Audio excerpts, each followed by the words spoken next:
சீர்காழி காவல் நிலையத்தில் ஆய்வு மேற்கொண்ட எஸ்பி ஸ்டாலின். சீர்காழி, மார்ச் 16. மயிலாடுதுறை மாவட்டத்தில் பதற்றமான 54 வாக்குச்சாவடிகளில் மத்திய பாதுகாப்பு படை போலீசாருடன் தமிழ்நாடு போலீசாரும் கூடுதலாக கண்காணிப்பு பணியில் ஈடுபடுவர் என எஸ்பி கோ ஸ்டாலின் தெரிவித்தார். சீர்காழி காவல் நிலையத்தில் மயிலாடுதுறை காவல் கண்காணிப்பாளர் கோ ஸ்டாலின் திங்கட்கிழமை வருகை புரிந்து ஆய்வு செய்தார். காவல் நிலையத்தில் பராமரிக்கப்படும் பதிவேடுகள் உள்ளிட்டவைகளை பார்வையிட்டு ஆய்வு செய்தார். தொடர்ந்து காவலர் குடியிருப்பு மற்றும் காவல் நிலையம் சுற்றுப்புற சூழல் ஆகியவற்றையும் பார்வையிட்டு ஆய்வு செய்தார். தேர்தல் பறக்கும் படையில் இடம்பெற்றுள்ள காவலர்களின் விவரங்களை கேட்டு அறிந்து தேர்தல் நடத்தை விதிமுறைகள் கண்காணிப்பு குறித்து காவலர்களுக்கு அறிவுறுத்தினார்.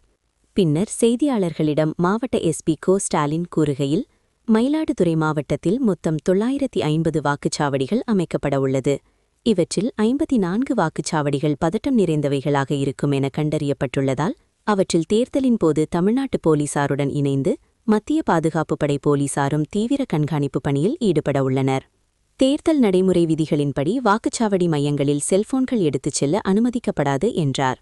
மேலும் மாவட்டத்தில் 129 துப்பாக்கி உரிமம் பெற்றவர்களிடமிருந்து 99 உரிமம் பெற்ற துப்பாக்கிகள் ஒப்படைக்கப்பட்டுள்ளன என்றார்.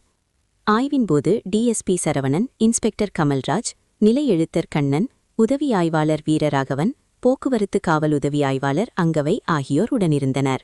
செய்திகளை உடனுக்குடன் தெரிந்து கொள்ள லைக் பண்ணுங்க, ஷேர் பண்ணுங்க, சப்ஸ்கிரைப் பண்ணுங்க, மறக்காம கமெண்ட் பண்ணுங்க.